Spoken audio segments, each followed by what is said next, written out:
Okay, great. So thank you all for joining. To quickly run through a presentation on the guide to establishing a data protection program at your life science startup.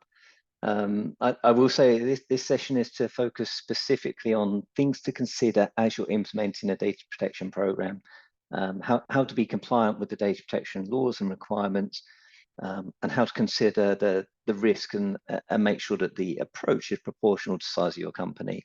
Obviously, the approach we take for a startup is very different to the approach we would take for an AstraZeneca, GSK type company. So just to guide through the key requirements and considerations, my intent is not to provide training on the GDPR or other data protection laws necessarily for this session, just to kind of guide you through the key factors that you need to be thinking about.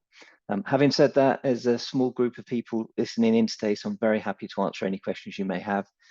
Just drop them in the chat or feel free to come off mute to have that conversation. So I'm Damien Meth. I'm MyData-TRUST Chief Development Officer. I also head up our UK entity and have done for almost 4 years now. And I've actually been a data protection officer for the last 6 years, moving into the role when GDPR became effective. I was in a very small CRO and someone needed to step in and take that role. I was voluntold it was a good idea for me to do it, but actually it's something that really suits me and I really enjoy. So here I am 6 years later, specializing in this role. Excuse the photo, this is a pre-COVID lockdown photo, slightly more haggard now than I was then.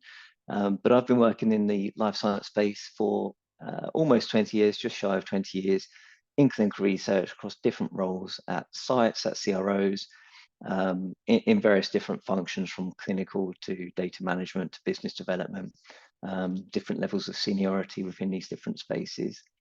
And I've been specializing in project management and process improvement during that time, which for me plays a key part in the implementation of a data protection program. It is about the project management aspects. It's how you implement it, how you start up the program, how you manage it through to a maintenance phase if you're fortunate enough to get to that space. But then also the best practices for making those changes. We don't want to hit your entire company with a huge number of changes in a short space of time. So how do we bring these things together? How do we communicate? How do we keep people connected with what you're trying to do?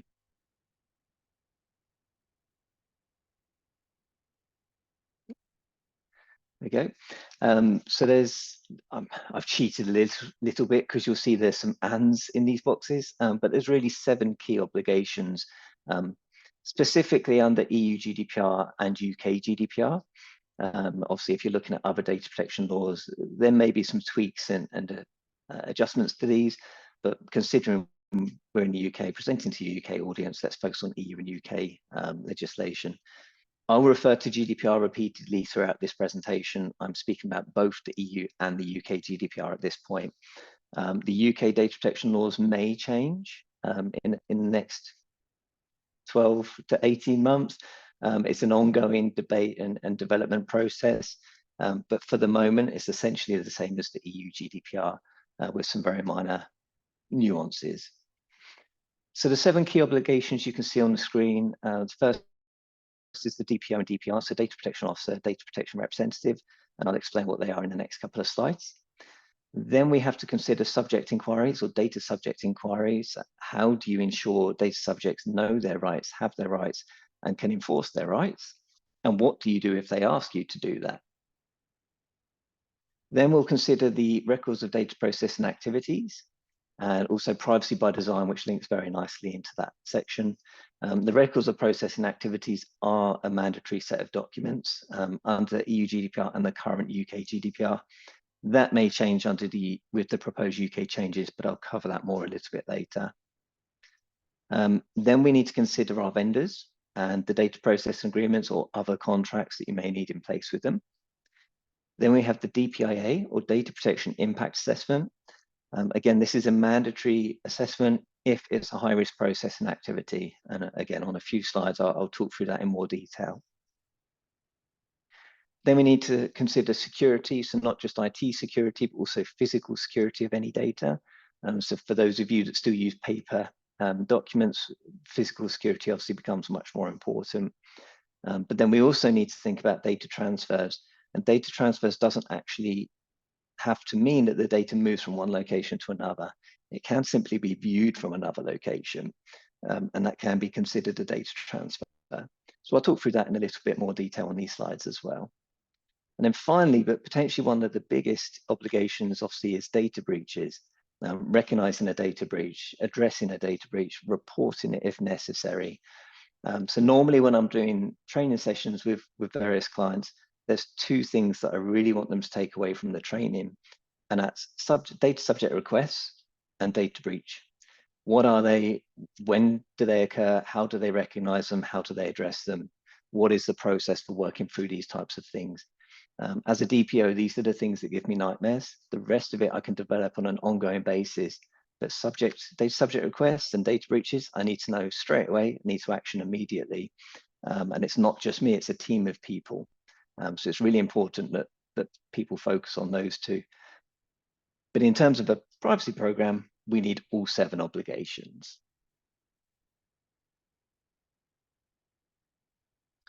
So I mentioned in the first obligation, data protection officer. So this is a role I've been performing for a long time, 6 years now. It's a role that I perform for a number of clients. And this is what MyData-TRUST does. This is the basis of the business, is the data protection officer. The other aspects come sort of as a part of being a data protection officer. But what is a data protection officer?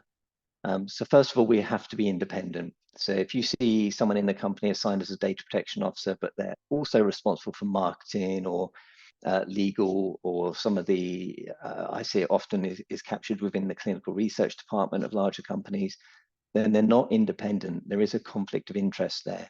They're both advising on the data processing activity, but also responsible for conducting the data processing activity.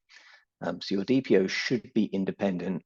And for those of you in life science space, very similar to the kind of the QA mindset, there needs to be that direct responsibility, that direct line into someone in the C-suite, ideally CEO, but obviously I appreciate that doesn't always happen. So someone within C-suite, so you've got direct communication to the top in the company.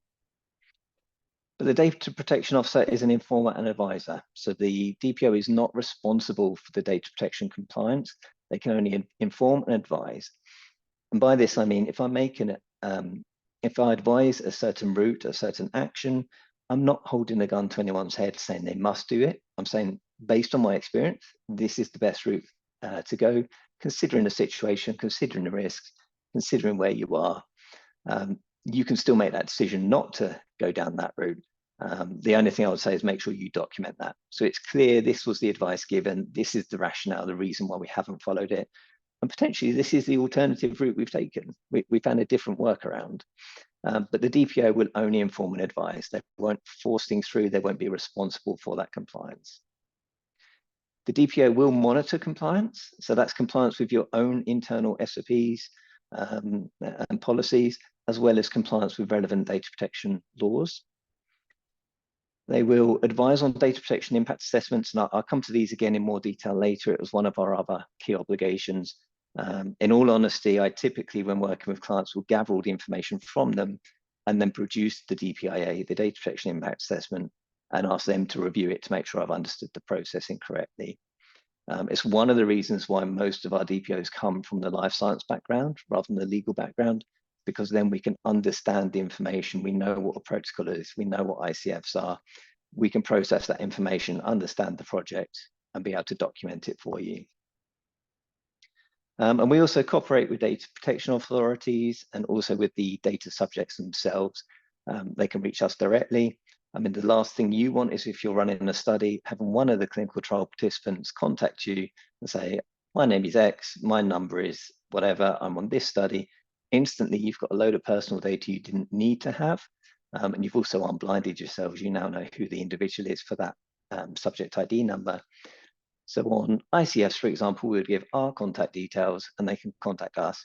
Then I can come to you and say, for subject ABC123, I need this information. We need to follow up on this request. So we maintain that level of confidentiality. We protect the personal data while still ensuring they can enforce their rights. And then there's the data protection representative role. So this often happens in EU laws, where they have a representative where they can enforce the action or enforce the law against. So for those of you familiar with the clinical trial legislations, there's the EU legal representative role. It's a very similar concept in data protection law is the EU data protection representative. It is a different role from the EU legal rep, just to be clear. CROs will take the EU legal rep, they will not take the EU data protection rep role. But if you don't have a presence in the EEA, then you will need an EU data protection representative. If you don't have a presence in the UK, you'll need a UK data protection representative. I imagine most of the people on the call at the moment, because of the call we're having, that do have a presence in the UK, so you wouldn't need this role for the UK. But it is something to bear in mind. If you're a small biotech, you're about to run studies in Europe, if you don't have a presence in Europe, you will need this EU data protection representative role. This representative keeps a copy of your records of processing activities. They respond to data protection authority requests. They can be contacted by the data subjects as well. So there is some similarity with a DPO here with the contact with the DPA and the individuals. But the way we would work it is normally the DPO would be the point of contact, and the DPR is generally a representative that holds the information that the authority might need.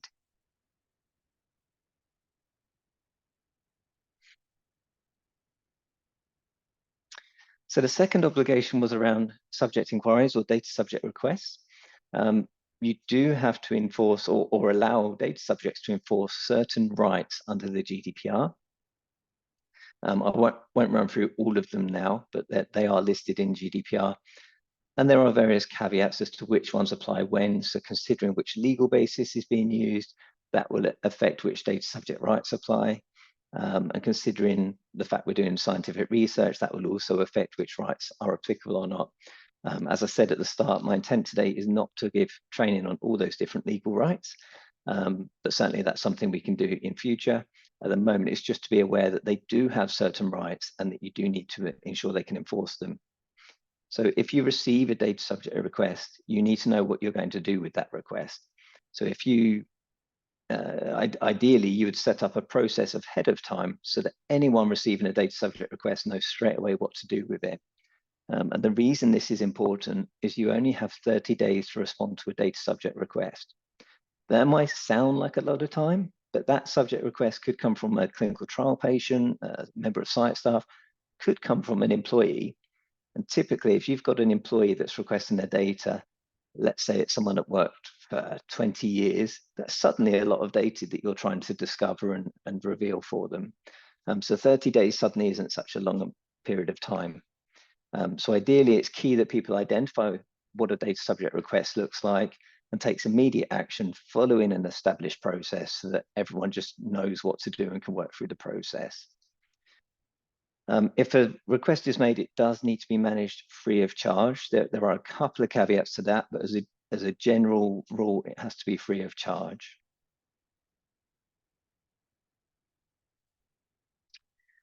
So you have to reply within 1 month. As I said, you've got those 30 days. You can extend it for a further 2 months if it is a big request, if you need time. The only thing you have to do is reply within the first month to tell the data subject you're extending it by 2 months and the reason why. You can decline requests. You have to explain why. Again, there are a couple of caveats that gives you the right to decline a request, but you have to explain why you're declining it. And just remember, if you do decline it, they do have the right to complain to a data protection authority. If you've provided justification and it's reasonable, then that's not necessarily a problem, but just something to be aware of.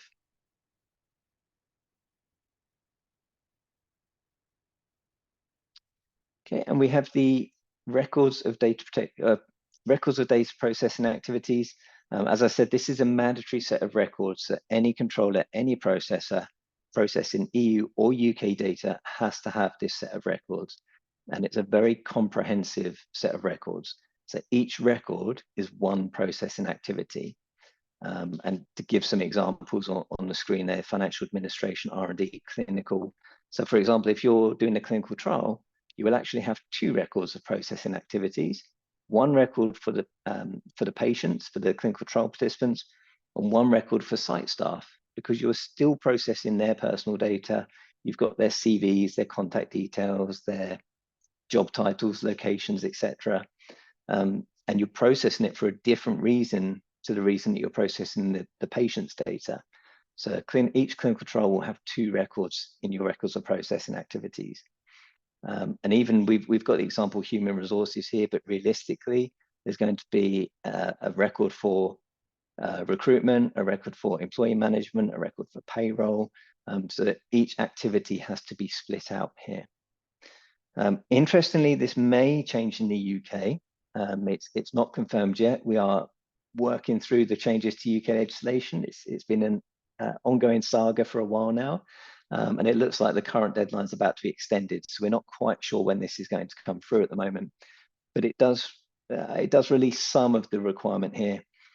You wouldn't have to have a record of processing activity, but you still need a set of documents that describe your processing. So depending where you are, how big your company is, how fast you're growing, you may decide when the new legislation comes through not to put so much effort into it. But if you're one of these startups that's straight away running a trial in Europe, you'll have to do it for the European countries anyway, in which case you may as well just include the UK piece. It's a very small piece compared to everything else you're going to document. And what do they contain? As I said, they're a very comprehensive set of records. So for each activity, whether it's clinical trial for patients, clinical trial for site staff, or some of the other HR ones I mentioned, for each one, you need to capture all of this information. So you can imagine each record is quite large, takes some time to fill out and complete as well. But these are critically important. They are mandatory, but anytime a data protection authority wants to come and see what you're doing, or wants to someone's made a complaint against you, or they want to inspect you, the very first thing they're going to ask for is this set of records. If you don't have it, you're non-compliant. It doesn't matter about the rest of it at that stage, you're already non-compliant. So it's really important to have these in place, and it should capture all your processing so the Data Protection Authority can see straight away what you're doing and whether you truly know about data protection.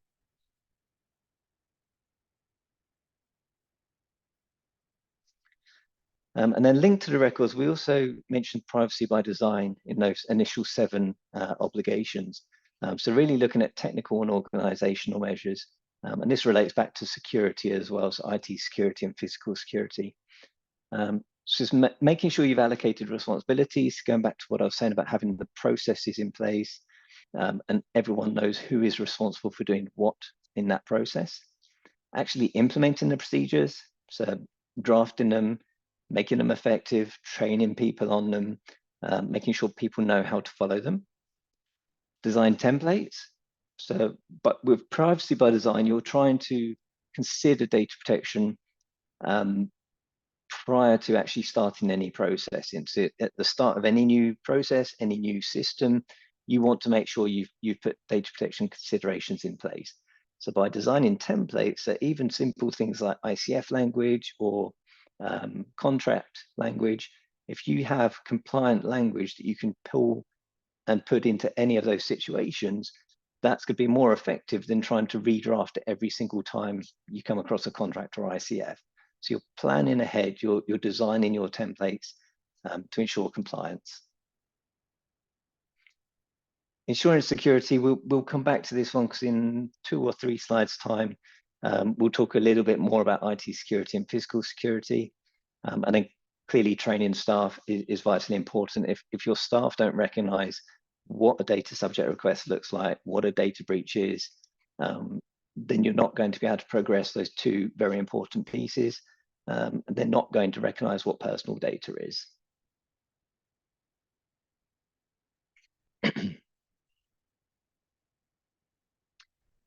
Okay, so skipping ahead on to number 4, processor assessments and data processing agreements. So under both EU and UK GDPR, the controller is ultimately responsible for the processing activity. So for those of you on the call that are, say, a small biotech about to run trials, going to be a sponsor, you will be the controller of that study. So anything that happens to that data ultimately becomes your responsibility. So if there's a breach at the processor, site, or vendor, ultimately they will report it to you. And if it's reportable, you will have to report it to the Data Protection Authority as a breach of your activity. So it's really important to look at any processes, so vendors, sites, etc., to make sure that they are as compliant as possible. And to document the compliance in a contract. What are you expecting them to do to be compliant with data protection legislation? GDPR is very explicit. It has an entire section that describes what must be in the contract between a controller and a processor. I won't go through all of that now, but we can set this up in template form so that you've got an approved version that you can put in all the contracts. This is for a data processing agreement. There are other roles. I'll just note at this point, it's not always controller or processor. And if the other roles are different, then obviously there's a slightly different contractual language. But you need to make sure that you have contracts in place to protect the data if you're using a third party to help you process the data. And the same will be in place if they have their own vendors, so a sub-processor is on the screen, they also need to enforce that contractual language. And you will have in your contract that they must use the same or equivalent language as what you've signed with them. So they have to do that by law.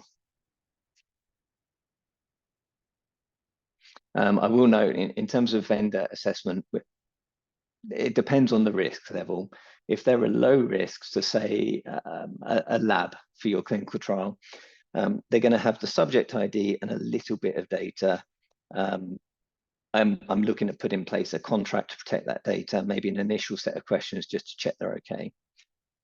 If it's a higher risk vendor, so say you're using a CRO, for example, they're going to have access to all the data from all of your sites.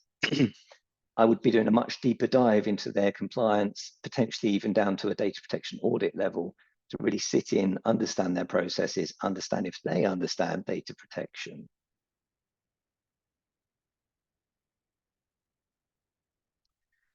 And then I mentioned DPIAs, so the data protection impact assessment, another mandatory assessment if there's a high risk to the rights and freedoms of data subjects. So only the controller has to form a DPIA. So bear that in mind. Any of you that are processors, are vendors, service providers, if your client contacts you saying do the DPIA, you can't. It has to be the controller. So the controller will do a data protection impact assessment, DPIA, for any high-risk processing activity.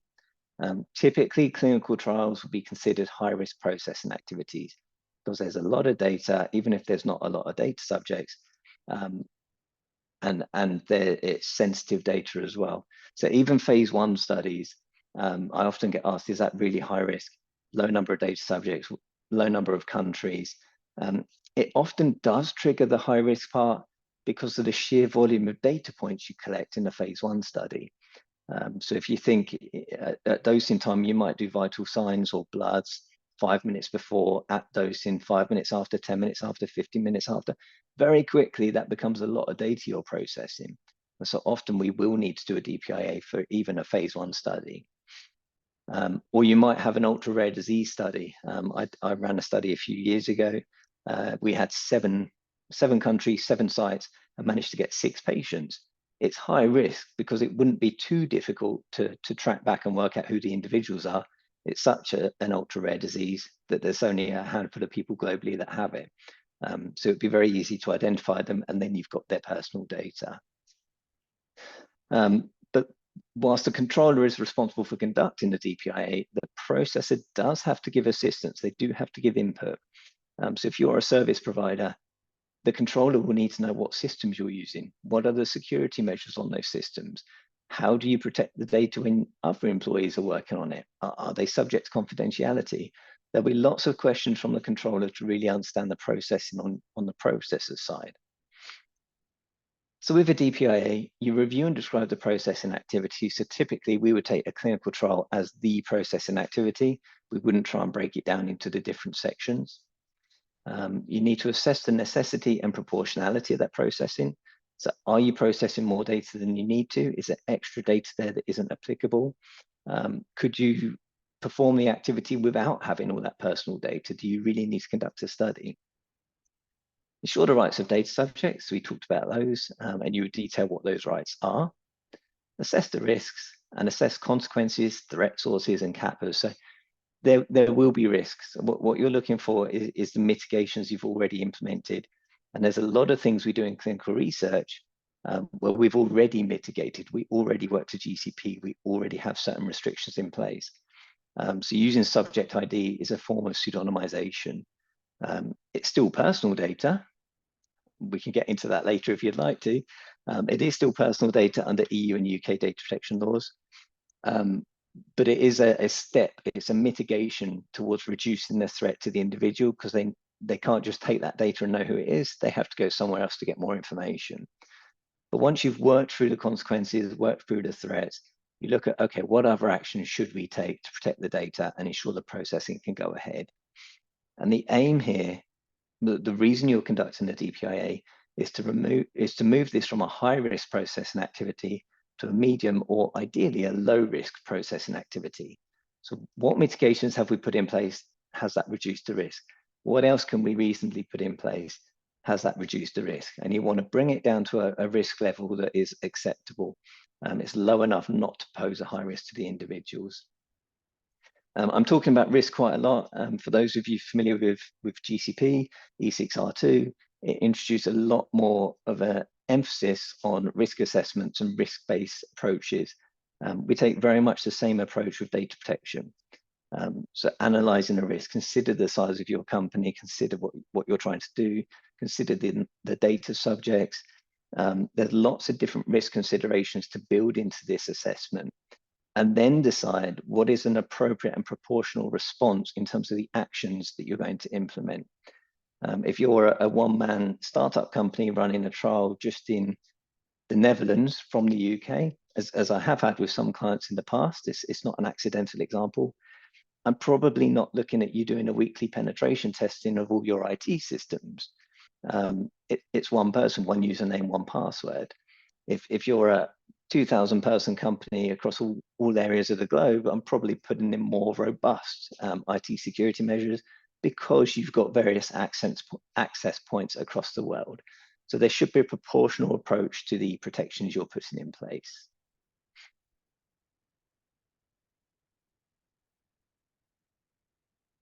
And links quite nicely actually to our next point, security. So I talked about technical measures, organizational measures.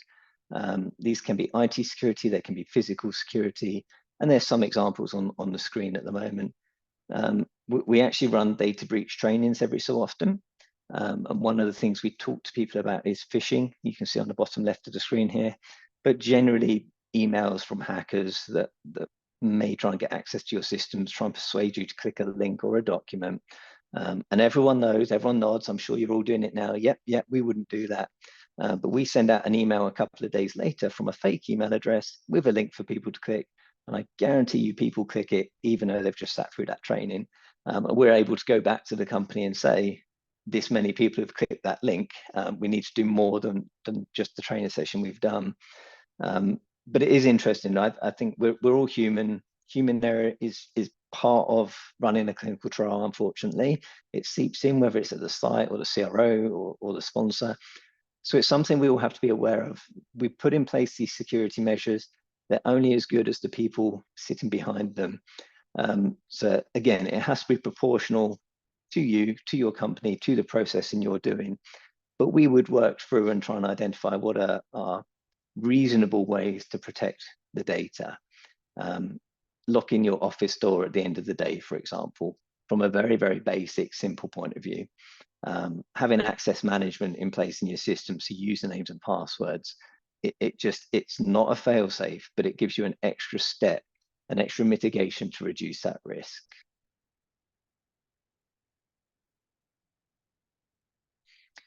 Okay, and transfer. I'll spend a little bit of time on transfers. When you hear data protection officers talking about transfers, a lot of them absolutely hate it, hate the topic, hate getting involved in it. I don't. I quite enjoy it because it's one of the grey areas of GDPR where you get to be a little bit more creative within the boundaries of the system. So with transfers, GDPR starts by saying Transfer in the EU, fine. No transfers outside of the EEA, but these are restricted transfers. And the idea is to protect data, keep it within in the EEA where we know it's protected by law. The next paragraph says restricted transfers can occur if one of the following safeguards can be implemented. And there's kind of a three-stage approach to protecting data. So I'm going slightly deeper with this one, a little bit of training, because it is something that catches a lot of people out. So I'll just run through some of these very quickly. In an ideal world, your first tier is an adequacy decision. So the EU has recognized this other third country as having an equivalent level of data protection to the EU. So this is the situation between the UK and the EU. And actually, it's a mutual situation. So the UK authorities also recognize Europe as being adequate. If you've got the adequacy decision between those two countries, then data can transfer freely. You don't need to put in place another transfer mechanism. You do have to inform the data subjects. So every data subject should receive a privacy notice before the processing occurs. In a clinical trial for the patients, this information is in the ICF. Site staff should receive one as well. You'll all have seen the ones on websites that pop up all over the place. So you'd have to inform them in one of those documents, but you wouldn't need to put another transfer mechanism in place. The second option is appropriate safeguards, and there is quite a long list of what appropriate safeguards are. The one we use most frequently within the clinical trial life science space are standard contractual clauses from the EU, or the UK equivalent, which is the International Data Transfer Agreement, IDTA. So if you hear people talking about SCCs and IDTAs, it's just a standard set of contractual clauses. You're not allowed to edit them in any way. There are some annexes and things to complete that need to be filled in to describe the processing. But essentially, once you've got the clauses, that's the clauses. It's a case of implementing them and complying with them. There are other options as well, but typically we don't use them for life science because they take a long time to implement and have approved. And as you guys will be aware, even better than me, I'm sure, we don't have long timelines in clinical research. We get up, we get started, the study runs, we publish it, we move on. There isn't a 4-year gap to wait to implement a certain document and have Data Protection Authority approval. One consideration for SCCs or IDTA is that they require an impact assessment, a transfer impact assessment, or transfer risk assessment, depending which one you're using, which means you have to assess the compliance of the third country before you can transfer the data. So that's an additional challenge when implementing these things. It's somewhat easier with the US right now because there's an agreement in place with the US right now. May change, but for the moment we're okay. But just be aware of that if you're using one of these safeguards. And the third tier is specific derogations. Honestly, I wouldn't advise using them at all. They are for small scale one-off transfers of data. If you're running a clinical study, it's not going to be a small scale one-off transfer. It's going to be a continuous transfer, and likely large number of data points, if not patients as well. So I would honestly avoid derogations at all costs. I know there are US lawyers that take a different approach, but for me, if you're compliant with data protection law, I would put in place the appropriate safeguard, which basically enforces that compliance. So as long as you can put one of these in place, then you can transfer the data. So that's, let's say you're working with a CRO, a global CRO, and their project managers in the US, there will need to be something in place to allow them to access the data because they're in a third country which isn't recognized as adequate. So you would need to have something in place either internally in the CRO or between you and the CRO to allow that to happen. So just bear that in mind. You need to know where everyone is and where they're accessing the data from, even if they're not actually receiving data as such. There isn't like a hard copy transfer of the data.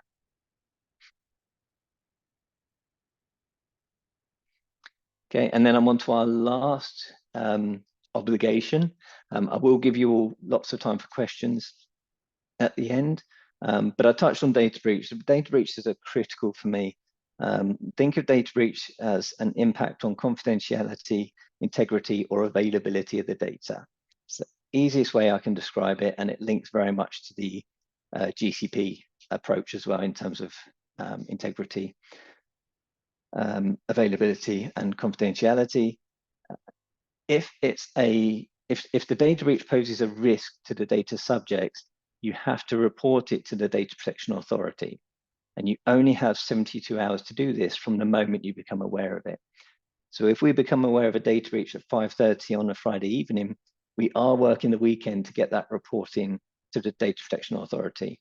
If you miss that timeline, you have to explain to them why you missed it, and it potentially leads to reprimands, because you should be able to meet that timeline. If it's a high risk to the data subject, you may also have to tell the data subject, in addition to having to report to the Data Protection Authority in 72 hours. If it doesn't pose a risk, someone at the site has accidentally sent the initials of the patient instead of the subject ID, it's probably low risk. So there's still questions I'd ask, but it's probably low risk. So you wouldn't need to report it, but you still want to document it. You need to recognize it's a risk. And if you are ever inspected, they will ask for your log of data breaches. And if you've been running a study for 10 years and haven't had a data breach, it raises serious questions, frankly.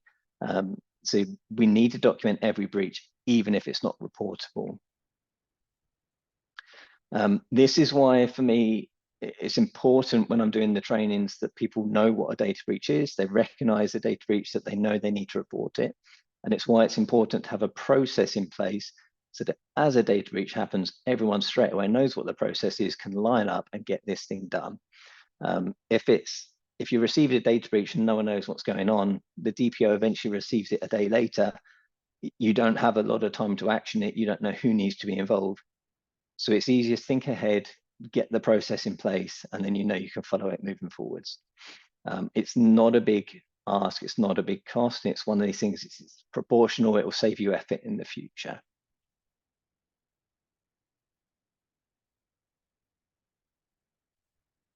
Okay, and then in terms of inspections, because I did briefly touch on them a couple of times around the DPIA and around the data breaches. I take the same approach as I have done for years in clinical research. I used to be in QA. We need to be inspection ready. If a data protection authority contacts us and says we're coming in to inspect, we don't want to be scrabbling to try and put all the documents in place. We want them there already. They don't have to be perfect, but they should be there and drafted and ready to go. There used to be, I think it was the EMA used to publish the timeline of documents going into the TMF, and you could see when the inspection was coming, because it was suddenly go all the way out and then straight afterwards drop away again. We don't want to take that approach. We want to make sure we have everything in place already within reason. So you can see on the right-hand side the kind of things that you should be looking to put into place. And we've talked through all of these already on this presentation, but a record of data processing activities is absolutely critical. Any contracts, so that you can demonstrate you have the right data protection contractual language in place. DPO's job description, because you want to prove the DPO is sufficiently educated, trained, experienced to perform the role. Your record of data breaches, as I said, if you've run a study for 10 years and not had a breach, it raises questions. It's highly unusual and highly unlikely. So you should have a record of all breaches, even if they weren't reportable. The data protection impact assessment, if you're a controller and it's a high-risk processing activity, and then policies and procedures. So at the bare minimum, you want the overarching policy of this is GDPR, or this is data protection law and how we comply with it. You want the data subject request procedure and the data breach procedure. There are some others as well, which are useful, like a retention procedure, but those three are the critical ones. It will save you time and effort. If you have a breach procedure in place, rather than scrabbling and missing timelines, it's there, you move through it, it's a much smoother process for everyone. Just a quick overview of MDT services. So we obviously, all the things I've talked through, we do support, including running workshops. I know it's not everyone's favorite thing to discuss data protection, but we can do half-day and full-day workshops as well to really set you up and get everything in place as you need it. We can provide specific deliverables, and we also do ad hoc consulting. I should note, I'm from the operational side, so I am a data protection officer. We also have a legal team. So whilst I don't come from the legal background, I do come from a clinical research background. We have a team of lawyers that specialize in data protection. So I kind of see it as I'm the practical application of GDPR to your study, understanding studies first. whereas the legal team will provide the more theoretical black and white, this is what the law says and what we should do. So we complement each other in that way. But certainly we work with a large number of small biotechs, small startup companies to help them be as compliant as possible without being overly burdensome. And we do also have e-learning. I've got a couple of my sales team on the call at the moment. One of them in particular will be very happy I'm telling you about e-learning. But we do have various e-learning modules on specific topics that we can put together, that different packages depending what your needs are. But if your team does need training on data breaches, or data subject requests, for example, that would be within the e-learning if you don't want to pay for a full DPO service.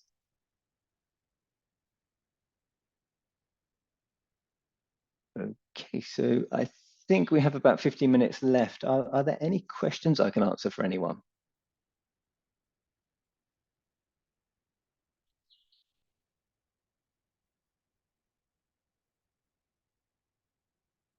Questions? I can't see any in the chat.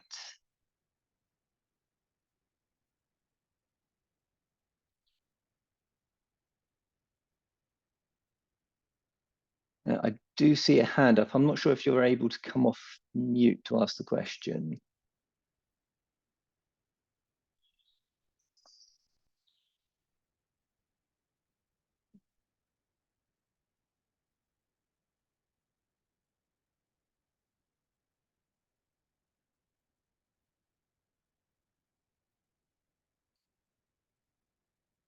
Yeah, I think it's Sid. I can see your hand up. I don't know if you're able to come off mute if you have a question, or if you can type it in the chat maybe.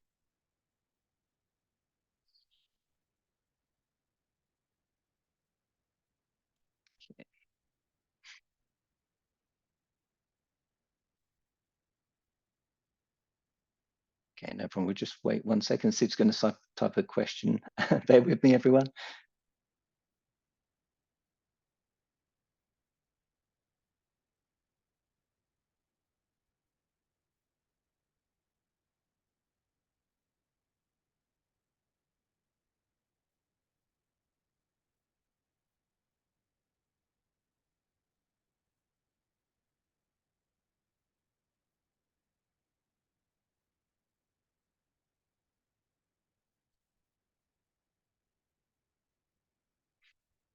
And just while the question's being typed, just so you can see, I do have my contact details on the screen as well. Feel free to reach out to me. As I said, I have 2 people on the line, Matilda and Atir as well. I'm not sure if you're able to see their email addresses, but you can reach out to them directly as well. But if you're not able to see them, you can come directly through me and I'll direct you to the right people. Okay, so the question is, we work with contractors and consultants based in Europe, so we hold personal information for the purpose of processing invoices, etc. Do we need a data protection representative in Europe? If it's personal data, then technically, yes, you should. It depends on the invoice, right? So if it's just in normal business to business interactions, it would be very low risk. So perhaps it's a contact person. But in the strictest reading, you should have an EU data protection representative because you're processing the data of an EU individual. I would need to look at what data exactly has been stored and how many people are affected to give a black and white answer. My gut feeling is it's probably low risk. So the advice would be yes, do it, but we might look at mitigations or justifications for why it's not appropriate in that particular circumstance.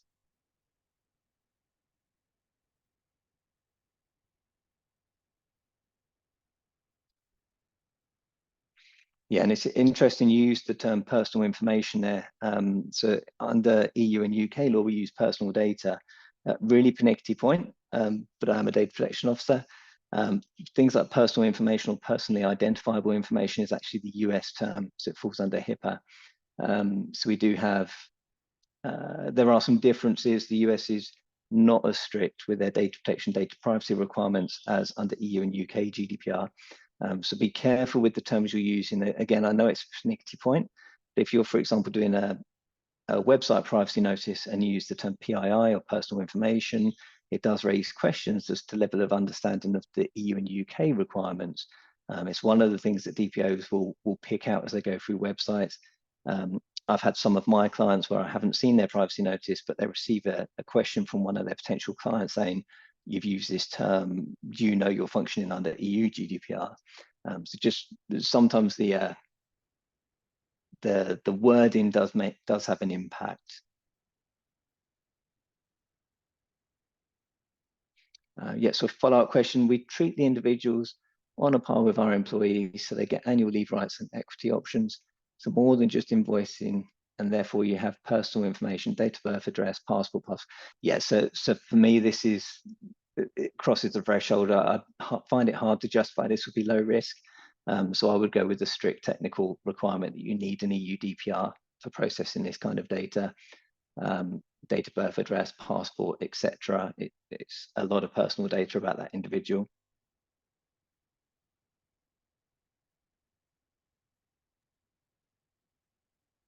Hi, Damien. Can I just add something quickly before we finish? Just to add on to the services you offer, MyData-TRUST offers discount on services and e-learnings to our One Nucleus members. So if you do need anything, just reach out and I'm happy to provide more details. Thank you very much for that. Of course. Actually, it would have told me off afterwards, so thank you. That's all right, no problem. All right. One final call. Any more questions from anyone? Anything I can help with? If not, you've got my email address on the screen. And I know Atir also put his email address on the meeting chat, so you can contact either of us and we'll come back to you to answer your questions. Oh, I do have one more. Do I need to register with the ICO? So if you are in the UK and you're processing the data of people from the UK, then you have to register with the ICO. If you're a small organization, there's certain criteria, but generally if you're a small organization, it's £40 for the year. The ICO is the only data protection authority which charges to register with them. Everyone else is a notification, so you're unlucky being in the UK. So yes, you have to register with them if you're either based in the UK or processing data of UK individuals. If you're a huge company, it goes up to £2,900 for the year, but I don't think anyone on this call is going to be subject to that, as this is specifically for startup companies.